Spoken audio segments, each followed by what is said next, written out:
এবং খ্রিস্টানদের মধ্যেও যারা জায়নিজমকে সাপোর্ট করে, যারা বাইবেলের অনুসারী কিন্তু জায়নিজমকে সাপোর্ট করে, আর যারা ইহুদি জায়নিস্ট তারা তো আছেই, তারা নিজেরাই বলতেছে যে তাদের বাইবেলে এবং তাদের তাওরাতে প্রতিশ্রুত যে আর্মেড গান তথা শেষ জামানার যুদ্ধ সেটি তারা শুরু করেছে। এটা তারা নিজেরাই বলতেছে যে তারা যুদ্ধ শুরু করেছে শেষ জামানার, এবং এটা বলেই তারা তাদের সেনাবাহিনীকে মোটিভেট করতেছে যে পুনরায় ঈসা আলাইহিস সালাতু ওয়াস সালামকে পৃথিবীতে ফেরত নিয়ে আসতে হবে, এবং ফেরত নিয়ে আসার জন্য আমাদের কিছু কাজ আছে, সেই কাজগুলো আমাদের করতে হবে। সেই কাজের অংশ হিসেবে আমরা যুদ্ধ করতেছি। এই যুদ্ধের পলিটিক্যাল কোনো গ্রাউন্ড, বাস্তব কোনো গ্রাউন্ড নাই, শুধু দৈব বাণীকে বিশ্বাস করা, ভবিষ্যৎবাণী, ধর্মীয় বাণীকে বিশ্বাস করা যে ঈসা আলাইহিস সালামকে ফেরত নিয়ে আসতে হবে, নিয়ে আসতে হলে এটা করতে হবে, অতএব আমরা সেটা করব। এটা তাদের দাবি। আমরা বলছি না যে এটাই শেষ জামানার যুদ্ধ, কিন্তু শেষ জামানায় কিছু যুদ্ধ হবে, এটা রাসূল সাল্লাল্লাহু আলাইহি ওয়াসাল্লাম বলেছেন। সেই হাদিসগুলো আপনাদের সামনে সংক্ষিপ্ত আকারে তুলে ধরা। আউফ বিন মালিক রাদিয়াল্লাহু তাআলা আনহু থেকে বর্ণিত, তিনি বলেন রাসূল সাল্লাল্লাহু আলাইহি ওয়াসাল্লাম বলছেন, তোমরা 6টা জিনিস গণনা করে রাখো যা আমার মৃত্যুর পর কিয়ামত পর্যন্ত সংঘটিত হবে। এক, মাউতি, আমার নিজের মৃত্যুই কিয়ামতের অনেক বড় আলামত। মুহাম্মদ সাল্লাল্লাহু আলাইহি ওয়াসাল্লামের নবী হওয়া কিয়ামতের অনেক বড় আলামত। আগের নবীরা তো আর শেষ নবী ছিল না, তাহলে তো কেউ আর বলতে পারবে না যে আরও কত নবী আসবে, আরও নবী আসতে পারে, আরও নবী আসতে পারে, আরও নবী আসতে পারে। কিন্তু মুহাম্মদ সাল্লাল্লাহু আলাইহি ওয়াসাল্লাম তো শেষ নবী, তাহলে মুহাম্মদ সাল্লাল্লাহু আলাইহি ওয়াসাল্লামের নবী হওয়াই কিয়ামতের অন্যতম একটা বড় আলামত। কেননা তারপরে আর নবী আসবে না, মানে তারপরে কিয়ামত হবে। 500 বছর পরে হোক, 1000 বছর পরে হোক, অথবা 5000 বছর পরে হোক, কিন্তু নবী আর আসতেছে না। মুহাম্মদ সাল্লাল্লাহু আলাইহি ওয়াসাল্লামের মৃত্যুর পরে কিয়ামত হবে। তাহলে মুহাম্মদ সাল্লাল্লাহু আলাইহি ওয়াসাল্লামের মৃত্যু কিয়ামতের অন্যতম বড় একটি আলামত, সেটা তিনি নিজেও বলছেন। 6টা জিনিস গণনার মধ্যে 1 নম্বর মাউতি, আমার মৃত্যু। 2 নম্বর ফাতহু বাইতুল মাকদিস, মসজিদে আকসা বিজয় করবে মুসলমানেরা, যেটা ওমর রাদিয়াল্লাহু তাআলা আনহুর শাসনামলে সংগঠিত হয়ে গেছে। মসজিদে আকসা বিজয় হবে। তারপর বলছেন সুম্মা মাউতান ইয়াখুযু ফীকুম কাকুআথিল গানাম, ব্যাপক বড় বড় 2টা মহামারী, যাতে হাজার হাজার লক্ষ লক্ষ কোটি কোটি মানুষ মারা যাবে। এই বিষয়গুলো নিয়ে আলেম ওলামাদের মধ্যে মতভেদ আছে যে এই মহামারীগুলো সংঘটিত হয়েছে না হয়নি। ওমর রাদিয়াল্লাহু তাআলা আনহুর যুগে সিরিয়ায় এক ভয়ঙ্কর মহামারী হয়েছিল, সেটাকে আলেম ওলামাগণ এই মহামারী হিসেবে গণ্য করেছে। আবার পরবর্তীতে যখনই বড় ব্যাপক আকারে কোনো মহামারী দেখা গেছে, তখন সবাই এই হাদিসের কথা তুলে ধরে বলেছে এটি হয়তো সেই মহামারী হতে পারে। যেহেতু রাসূল সাল্লাল্লাহু আলাইহি ওয়াসাল্লাম কোনো নির্ধারিত টাইম, সময় উল্লেখ করে যাননি, আর এটা উল্লেখ করা সম্ভবও নয়। আল্লাহ নবীকে যতবার জিজ্ঞেস করা হয়েছে মাতা সা, কিয়ামত কখন হবে, তিনি কোনো সময় বলতে পারেননি। কেন আল্লাহ নিজে বলছেন যে কিয়ামত কখন হবে এটার জ্ঞান একমাত্র কার কাছে আছে? আল্লাহ সুবহানাহু ওয়া তাআলা। তাহলে মুহাম্মদ সাল্লাল্লাহু আলাইহি ওয়াসাল্লাম শুধু চিহ্ন বলতে পারে, আলামত বলতে পারে, সে আলামতের নির্ধারিত সময়ও বলতে পারবেন না যে আসলে এই আলামতটা কখন, কত সালে, কোথায় সংঘটিত হবে। সুতরাং এটা বলার কোনো ওয়ে নাই, স্কোপ নাই যে এটাই সেই আলামত যেটা এত সালে অমুক জায়গায় সংঘটিত হচ্ছে বা হবে। তারপর রাসূল সাল্লাল্লাহু আলাইহি ওয়াসাল্লাম বললেন সুম্মা ইস্তিফাদাতুল মাল হাত্তা ইউতা রাজুলু মিয়াতা দিনার, এত বেশি মানুষের ধন সম্পদ হয়ে যাবে যে একজন গরিব মিসকিনকে 100 দিনার দিলেও সেটাকে অনেক ছোট খাটো মনে করবে, অল্প মনে করবে। সুম্মা ফিতনাতুন লা ইয়াবকা বাইতুম মিনাল আরব ইল্লা দাখালাতহু, তারপর পৃথিবীতে এমন এক ফিতনা প্রকাশ পাবে যেই ফিতনা প্রত্যেক আরব ঘরে প্রবেশ করবে। আল্লাহ নবী শুধু আরবদের কথা বলেছেন যে প্রত্যেক আরবের ঘরে ফিতনা প্রবেশ করবে। অনেকেই মনে করে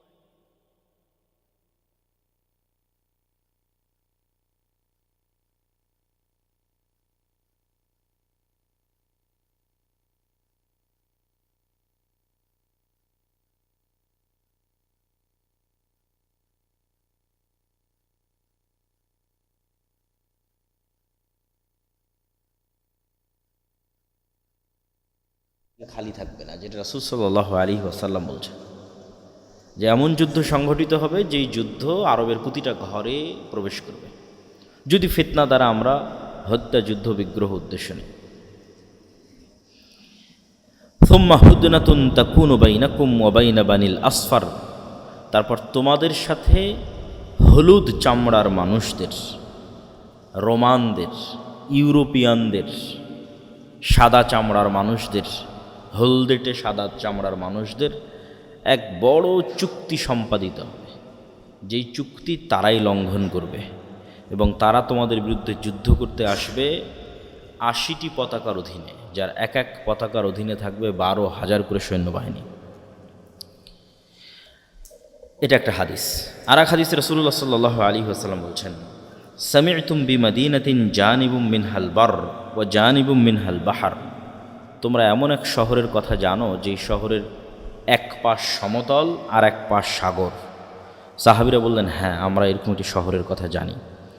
আল্লাহ নবী বললেন, লা তাকুমুস সাআহ হাত্তা ইয়াগযুহা ৭০ আলফাম মিন বানি ইসহাক, ততদিন পর্যন্ত কিয়ামত হবে না যতদিন না ইসহাক আলাইহিস সালাতু ওয়াস সালামের বংশের ৭০,০০০ মানুষ এই শহরে যুদ্ধ না করছে। ফাইদা জাউহা নাজালু ফালাম ইউকাতিলু বিসিলাহিন ওয়ালাম ইয়ারমু বিসাহমিন, এই ৭০,০০০ মানুষ যে শহর বিজয়ের জন্য যুদ্ধ করবে, এই যুদ্ধ তারা কোনো অস্ত্র দিয়ে করবে না। রাসূল সাল্লাল্লাহু আলাইহি ওয়াসাল্লাম বলছেন, লাম ইউকাতিলু বিসিলাহিন, কোনো অস্ত্র দিয়ে যুদ্ধ করবে না, ওয়ালাম ইয়ারমু বিসাহমিন, কোনো তীর নিক্ষেপ করবে না। ক্বালু লা ইলাহা ইল্লাল্লাহ আল্লাহু আকবার, তারা যুদ্ধ করবে শুধু মুখের আওয়াজ দিয়ে, যে মুখের আওয়াজ হবে লা ইলাহা ইল্লাল্লাহ, যে মুখের আওয়াজ হবে আল্লাহু আকবার। ফায়াসকুতু আহাদু জানিবাইহা, এইভাবে শহরের দেওয়াল ভেঙে পড়ে যাবে। আবার যখন তারা বলবে দ্বিতীয়বার লা ইলাহা ইল্লাল্লাহ আল্লাহু আকবার, তখন শহরের আরেক দেওয়াল ভেঙে পড়ে যাবে। তারপরে তারা আবার বলবে লা ইলাহা ইল্লাল্লাহ আল্লাহু আকবার, তখন শহরের তৃতীয় দেওয়াল ভেঙে পড়ে যাবে। ফায়ুফাররাজু লাহুম ফায়াদখুলুহা ফায়াগনামু ফাবাইনাহুমা হুম ইয়াকতাসিমুন আল মাগানিম, 3টা দেওয়াল ভেঙে যাওয়ার পর তারা ওই শহরে প্রবেশ করতে সক্ষম হবে এবং শহরে বিজয়ী হিসেবে প্রবেশ করার পর যখন তারা গনিমতের মাল বন্টন করবে, তখন অদৃশ্য থেকে একটা আওয়াজ আসবে, ইন্নাদ দাজ্জাল ক্বাদ খারাজ, দাজ্জাল তোমাদের বাড়ি ঘরে প্রবেশ করে গেছে। ফায়াতরুকুনা কুল্লা শাইইন ওয়া ইয়ারজিউন, তখন তারা তাড়াহুড়া করে গনিমতের মাল ফেলে দিয়ে তাদের বাড়ি ঘরের দিকে ফেরত যেতে থাকবে দাজ্জালের খোঁজে। এটা একটা হাদিস। রাসূল সাল্লাল্লাহু আলাইহি ওয়াসাল্লাম আর এক হাদিসে বলছেন, আবু হুরায়রা রাদিয়াল্লাহু তাআলা আনহু থেকে বর্ণিত, তিনি বলেন, রাসূল সাল্লাল্লাহু আলাইহি ওয়াসাল্লাম বলেছেন, লা তাকুমুস সাআহ হাত্তা ইয়ানজিলা আর-রূমু বিল আ'মাক আও বিদাবিক ফায়াখরুজু ইলাইহিম জাইশুম মিনাল মাদিনা মিন খিয়ারি আহলিল আরজ, ততদিন পর্যন্ত কিয়ামত হবে না যতদিন না রোমানরা আমাক এবং দাবেক নামক জায়গায় একত্রিত না হচ্ছে তোমাদের বিরুদ্ধে। এ আমাক এবং দাবেক হচ্ছে বর্তমান সিরিয়া এবং তুরস্কের সীমান্তবর্তী অঞ্চল। বর্তমানের সিরিয়ার যে সীমানা, যেই সীমানাটা তুরস্কের সাথে লাগে, এই সীমান্তবর্তী অঞ্চলের এখনও এই নামে জায়গা আছে আমাক এবং দাবেক। সেই দিন মদিনা থেকে বের হবে একটা সেনাবাহিনী যারা তৎকালীন বিশ্বের সর্বশ্রেষ্ঠ মানুষ। রাসূল সাল্লাল্লাহু আলাইহি ওয়াসাল্লাম বলছেন, ফাইজা তাসাফু ক্বালাতির রূম খাল্লু বাইনানা ওয়া বাইনাল্লাযী সাবাউ মিন্না নুকাতিলু, তখন মদিনা থেকে আসা এই সর্বশ্রেষ্ঠ অশ্বারোহী বাহিনীকে রোমানরা বলবে, তোমরা আমাদের জন্য রাস্তা ছেড়ে দাও, আমরা এই সিরিয়ান শামের এদের সাথে যুদ্ধ করতে চাই, তোমরা কেন মধ্যে বাধা হচ্ছ?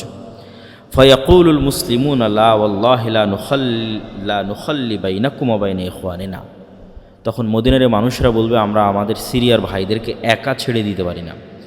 ফায়ুকাতিলুনাহুম ফায়ানহাজিমু থুলুথুন লা ইয়াতুবুল্লাহু আলাইহিম, ভয়ঙ্কর যুদ্ধ হবে। এই যুদ্ধে একদল মানুষ পালিয়ে যাবে যুদ্ধের মাঠ থেকে। যুদ্ধের মাঠ থেকে পালিয়ে যাওয়া অনেক বড় কবিরা গুনাহ। তো একদল মানুষ যুদ্ধের মাঠ থেকে পালিয়ে যাবে। রাসূল সাল্লাল্লাহু আলাইহি ওয়াসাল্লাম বলছেন, আল্লাহ কোনোদিন তাদের তওবা কবুল করবে না। মুসলমানদের একদল মানুষ যুদ্ধের মাঠ থেকে পালিয়ে যাবে, এদের তওবা কোনোদিন কবুল হবে না। ওয়ায়ুকতালু থুলুথুহুম, আর মুসলমানদের 3 ভাগের 1 ভাগ শহীদ হয়ে যাবে। রাসূল সাল্লাল্লাহু আলাইহি ওয়াসাল্লাম বলছেন, এরা পৃথিবীর সর্বশ্রেষ্ঠ শহীদ। আফজালুশ শুহাদা ইনদাল্লাহ, আল্লাহর নিকটে শ্রেষ্ঠতম শহীদ হবে এরা। ওয়াইফতাতিহু থুলুথ, আর এক তৃতীয়াংশ তো পালিয়ে গেছে, এক তৃতীয়াংশ মারা গেছে, আর মুসলমানদের এক তৃতীয়াংশকে আল্লাহ বিজয় দান করবেন রোমানদের উপরে। লা ইফতানুনা আবাদা, এই এক তৃতীয়াংশ এরা কোনো দিন আর কোনো ফিতনায় পতিত হবে না। ফায়াফতাহতিহুনা কুস্তুনতুনিয়া, এই এক তৃতীয়াংশ কুস্তুনতুনিয়া বিজয় করবে। আগের হাদিসে যেটা আমরা দেখলাম, এমন একটা শহর যার এক পাশ সমতল আর এক পাশ সমুদ্র, সেটাও কুস্তুনতুনিয়া, এটাও কুস্তুনতুনিয়া। কুস্তুনতুনিয়াকে ইংরেজিতে বলা হয় কনস্টান্টিনোপল, আর আমরা এখন চিনি ইস্তাম্বুল নামে। তুরস্কের মোটামুটি অফিসিয়াল রাজধানী নয়, কিন্তু দীর্ঘদিনের রাজধানী ছিল, ঐতিহ্যবাহী শহর ইস্তাম্বুল। তুরস্কের ইস্তাম্বুল, যাকে আরবিতে বলা হয় কুস্তুনতুনিয়া, ইংরেজিতে বলা হয় কনস্টান্টিনোপল। এই শহর তারা বিজয় করবে। তাহলে এই শহর কিয়ামতের পূর্ব মুহূর্তে বিজয় হচ্ছে, মানে এই শহর মুসলমানদের হাতে থাকবে না। তথা আজকের তুরস্ক যে মুসলমানদের হাতে আছে, এটা একদিন থাকবে না মুসলমানদের হাতে। এটা ইহুদি খ্রিস্টান অন্যদের দখলে চলে যাবে। নাহলে কিয়ামতের পূর্ব মুহূর্তে কিভাবে ইস্তাম্বুল বিজয় হবে? কেন এর পরপরে আবার দাজ্জাল বের হচ্ছে, তথা এটা কিয়ামতের পূর্ব মুহূর্তের ঘটনা। তাহলে তারা কুস্তুনতুনিয়া বিজয় করবে। ফাবাইনামা হুম ইয়াক্তাসিমুন আল গানাইম, যখন তারা গনিমতের মাল বন্টন নিয়ে ব্যস্ত থাকবে এবং তাদের তরবালিগুলো জাইতুন গাছে ঝুলানো থাকবে, ইজা সাহাফিহিমুশ শায়তান, তখন শয়তান অদৃশ্য থেকে চিৎকার করে বলবে যে দাজ্জাল তোমাদের বাড়িতে ঢুকে গেছে। ফায়াখরুজুন ওয়া যালিকা বাতিল, তখন তাড়াহুড়া করে এরা গনিমত ফেলে দিয়ে তরবারি নিয়ে তাদের বাড়িঘরের দিকে যেতে থাকবে, মানে দামেস্ক শহরের দিকে আসতে থাকবে। এটা আরও অন্য বর্ণনায় আরও স্পষ্ট হয় যে দামেস্ক শহরের দিকে ফেরত আসতে থাকবে। তো এই প্রথম সংবাদটা হবে মিথ্যা। দাজ্জাল যে তাদের বাড়িঘরে ঢুকে গেছে, এই প্রথম সংবাদ মিথ্যা হবে। ফাইজা জা উশাম খারাজা ফাবাইনামা হুম ইউইদ্দুন আলিল কিতাল, কিন্তু যখন তারা দামেস্কে ফেরত আসবে, তারপরে সত্যি সত্যি দাজ্জাল বের হয়ে যাবে। তখন ইউইদ্দুন আলিল কিতাল, তখন তারা যুদ্ধের প্রস্তুতি নিবে দাজ্জালের সাথে। ইউসাফুনা সুফুফা ইদা উকিমাতিস সালাত, এমত অবস্থায় দামেস্কের মসজিদে সালাতের একামত হবে এবং মুজাহিদরা সালাতের জন্য দাঁড়াবে সারিবদ্ধভাবে। কিছু বর্ণনা এসেছে এটা ফজরের সালাত। ঠিক এই সময়ে ইয়ানজিলু ঈসা ইবনে মারিয়াম, ঈসা ইবনে মারিয়াম, কিছু বর্ণনা এসেছে দুই ফেরেশতার কাঁধের উপর ভর দিয়ে নামবেন। ফাআম্মাহুম ফাইদা রাআহু আদুউল্লাহ যাবা কামা ইয়াযুবুল মিলহু ফিল মা ফালাউ তারাকাহু লান যাবা হাত্তা ইয়াহলিক। ঈসা ইবনে মারিয়ামকে যখন দাজ্জাল দেখবে, তখন লবণ যেভাবে পানিতে দিলে মিটে যায়, মিশে যায়, গলে যায়, দাজ্জাল সেভাবে গলে যেতে থাকবে। ওয়ালাকিন ইয়াকতুলুহুল্লাহু বিয়াদিহি, কিন্তু তারপরও ঈসা আলাইহিস সালাম নিজে হাতেই দাজ্জালকে হত্যা করবেন। ফায়ুরিহিম দামাহু ফি হারবাতি, এবং যেই অস্ত্র দিয়ে তিনি দাজ্জালকে হত্যা করবেন এটা জনগণকে দেখাবেন যে দেখো দাজ্জালকে হত্যা করেছে। কাছাকাছি অনুরূপী বর্ণনা যে রোমানদের সাথে মুসলমানদের একটা বিরাট চুক্তি হবে, আর এই চুক্তির লঙ্ঘনটা হবে এইভাবে যে রোমানদের সাথে মুসলমানদের চুক্তি হওয়ার পর এরা তৃতীয় আর একটা পক্ষের বিরুদ্ধে একসাথে একত্রিত হয়ে যুদ্ধ করবে, তথা খ্রিস্টানেরা আর মুসলমানেরা একত্রিত হয়ে তৃতীয় এক পক্ষের বিরুদ্ধে যুদ্ধ করবে। সেই তৃতীয় পক্ষ কে কারা তা হাদিসে উল্লেখ নাই। এই যুদ্ধে মুসলমান এবং খ্রিস্টানদের বিজয় হবে। বিজয় হওয়ার পর একজন খ্রিস্টান সৈন্য বলবে যে ক্রুশের কারণে বিজয় হয়েছে, যে ক্রুশ চিহ্ন তারা গলায় ঝোলায়, এটার কারণে আমরা বিজয়ী হয়েছি। এইটা দেখে এক মুজাহিদ মুমিন ওই ক্রুশটাকে ভেঙে দিবে, বলে না আমরা আল্লাহর সহযোগিতায় বা আল্লাহর সাহায্যে বিজয়ী হয়েছি। এই ক্রস ভাঙ্গাকে কেন্দ্র করে এক দল আর এক দলের মুখোমুখি হয়ে যাবে পুনরায়। এবং এই যে মুখোমুখি হবে, এই মুখোমুখির কথাই বলা হচ্ছে যে 80টা পতাকার অধীনে তারা একত্রিত হবে, যার এক এক পতাকার অধীনে 12,000 করে সৈন্যবাহিনী থাকবে, এবং মুসলমানদের 3 ভাগের 1 ভাগ পালিয়ে যাবে, 1 ভাগ শহীদ হবে, 1 ভাগ বিজয় হবে। এবং বিজয় হওয়ার পর কনস্টান্টিনোপল, ইস্তাম্বুল, তুরস্ক বিজয় হবে। এই যুদ্ধের আর অন্য বর্ণনায় রাসূল সাল্লাল্লাহু আলাইহি ওয়াসাল্লাম বলছেন যে এই যুদ্ধ এত ভয়াবহ হবে যে 100 জন মানুষের 99 জনই মারা যাবে, একজন বেঁচে থাকবে। একটা পাখি যদি আকাশে 1 মাস উড়ে, তাহলে 1 মাস উড়লেও লাশের সারি শেষ করতে পারবে না। লাশের দুর্গন্ধে সে মৃত অবস্থায় পড়ে যাবে। তার বাঁচার মতো আলাদা কোনো আশ্রয়স্থল যেখানে লাশ নাই, লাশের দুর্গন্ধ নাই, এরকম কোনো সেফ জায়গা সে খুঁজে বের করতে পারবে না। উঠতে উঠতে উঠতে উঠতে ক্লান্ত হয়ে মরে পড়ে যাবে। এত বেশি পরিমাণে মানুষ এই যুদ্ধে মারা যাবে যে মানুষ আর গনিমতের মালেও সন্তুষ্ট হবে না, মানুষের ওয়ারিস বন্টন করার কেউ থাকবে না। এগুলো সব রাসূল সাল্লাল্লাহু আলাইহি ওয়াসাল্লাম বিভিন্ন হাদিসে বলেছেন। ওই সেম ঘটনার ধারাবাহিকতায় বিভিন্ন হাদিস। তারপরে যখন আড়াল থেকে ঘোষণা হবে দাজ্জাল তোমাদের বাড়িঘরে প্রবেশ করে গেছে, তখন যারা তাড়াহুড়ো করে বের হবে দাজ্জালকে খুঁজতে, আর এক বর্ণনায় রাসূল সাল্লাল্লাহু আলাইহি ওয়াসাল্লাম বলছেন যে মুজাহিদদের মধ্যে 10 জনকে পাঠানো হবে যে তোমরা যাও, অশ্বারোহী 10 জন অশ্বারোহীকে পাঠানো হবে, দেখো তো দাজ্জাল সত্যি সত্যি আমাদের বাড়িতে ঘরে ঢুকে গেছে কিনা। রাসূল সাল্লাল্লাহু আলাইহি ওয়াসাল্লাম বলছেন ওই 10 অশ্বারোহীর নাম, ওদের চেহারা, ওদের বাপের নাম, ওদের বংশের নাম আমি বলে দিতে পারব, যে 10 জন কারা, যে 10 জন দাজ্জালের অনুসন্ধানে বের হবে। ওরা তৎকালীন বিশ্বের সর্বশ্রেষ্ঠ ইমানদার এবং সর্বশ্রেষ্ঠ অশ্বারোহী, যারা মদিনা থেকে বের হয়ে আসবে শাম বা সিরিয়ায়। এবং রাসূল সাল্লাল্লাহু আলাইহি ওয়াসাল্লামের আর এক হাদিসে এই যুদ্ধের কথা বর্ণনা করতে গিয়ে তিনি বলেছেন যে সেই দিন মুসলমানদের হেডকোয়ার্টার হবে গুতা নামক জায়গা, যেটি আজকের শাম বা সিরিয়ার রাজধানী দামেস্কের অতি নিকটবর্তী একটি অঞ্চল, গুতা নামক জায়গা। রাসূল সাল্লাল্লাহু আলাইহি ওয়াসাল্লাম দাজ্জালের বিষয়ে কিছু হাদিস, বিস্তারিত দাজ্জালের ভয়ঙ্কর এবং ভয়াবহ ফিতনার কিছু হাদিস তিনি তুলে ধরেছেন, যেগুলো আমরা সংক্ষিপ্ত, বেশি সময় নেব না, অল্প অল্প করে আমরা একটা দুটো হাদিস বলে আজকের আলোচনা শেষ করব ইনশাল্লাহ। ফাতেমা বিনতে কাইস রাদিয়াল্লাহু তাআলা আনহা থেকে বর্ণিত, তিনি বলেন এক সালাতের পর আল্লাহর নবী বললেন মাইকে বা মুখে, মাইকে তো না, মুখে ঘোষণা হলো যে তোমরা সবাই বসে পড়ো, রাসূল সাল্লাল্লাহু আলাইহি ওয়াসাল্লাম কথা বলবেন। তো মানুষজন সব বসে পড়ল। রাসূল সাল্লাল্লাহু আলাইহি ওয়াসাল্লাম মেম্বারে দাঁড়ালেন। মেম্বারে দাঁড়িয়ে তিনি বলতে লাগলেন যে আজকে আমি তোমাদেরকে এমন এক গল্প শোনাবো যে গল্প আমি তোমাদের সামনে অনেক করেছি। এই গল্প হচ্ছে তামিম আদ-দারির গল্প। আন্না তামিম আদ-দারি কান রাজুলান নাসরানিয়ান, যে ছিল খ্রিস্টান মানুষ, যা আফাবায়া ওয়া আসলামা, সে আল্লাহ নবীর হাতে হাত রেখে ইসলাম গ্রহণ করার পর এই ঘটনা সে আল্লাহ নবীকে শোনায়। সেই ঘটনা হচ্ছে আন্নাহু রাকিবা ফি সাফিনাতিন বাহরিয়াতিন মা 30 রাজুলাম, সে তার নিজ গোত্র এবং আর 2-3টা আরব গোত্রের 30 জন মানুষকে নিয়ে একটা নৌকায় দীর্ঘ লম্বা সফরে বের হয়। ফালাইবা বিহিমুল মাউজু শাহরান ফিল বাহরি, সমুদ্রের ঢেউ তাদেরকে 1 মাস যাবৎ এদিক ওদিকে নিয়ে যেতে থাকে। তারা কোনো লোকেশন ট্র্যাক করা, আগের যুগের মানুষ তারা এবং চাঁদ দেখে দিক নির্ধারণ করে নৌকা পরিচালনা করত, কিন্তু ঝড় বৃষ্টি ঢেউয়ে আর কন্ট্রোল করতে পারেনি যে এই নৌকা কোন দিকে যাচ্ছে।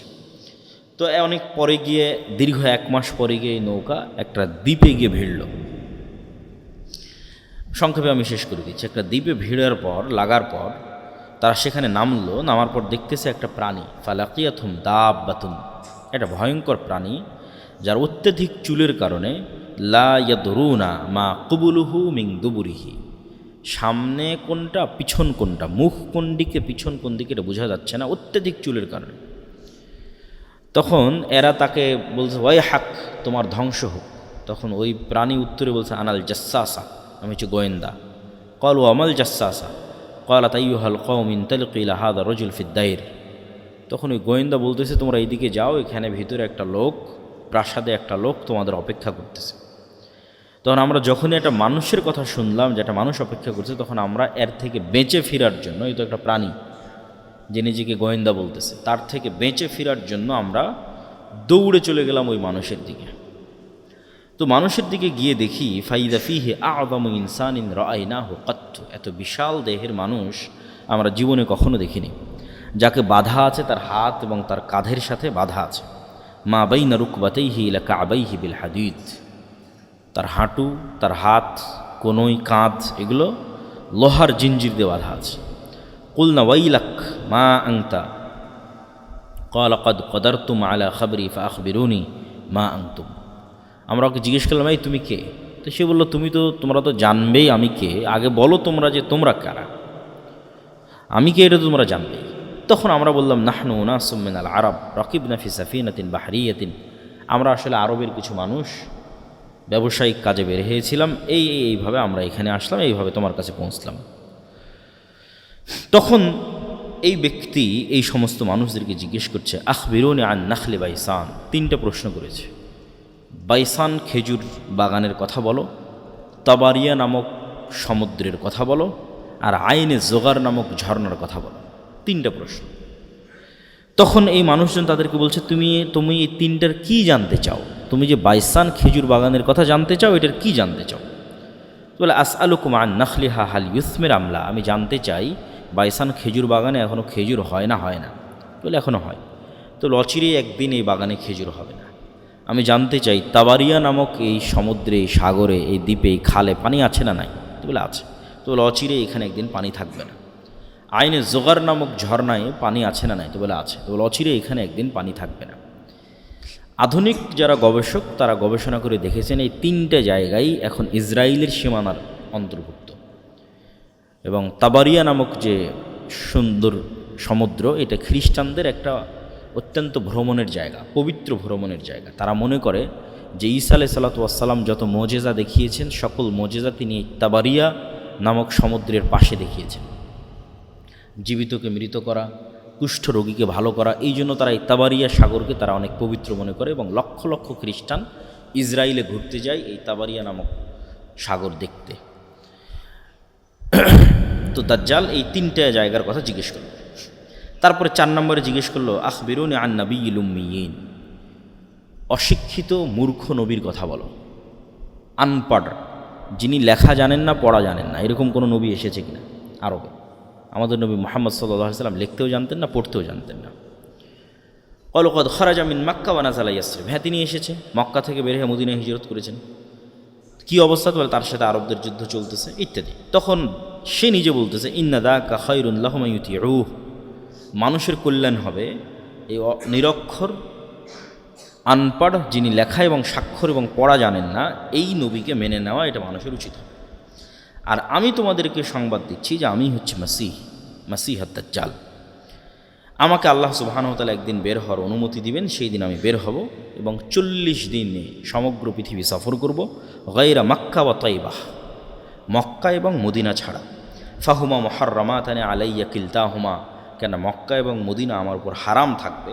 আমি যতবার মক্কা এবং মদিনায় প্রবেশ করার চেষ্টা করব, ততবারই ফেরেশতা তাদের উন্মুক্ত তরবারি দিয়ে আমাকে বাধা দিবে।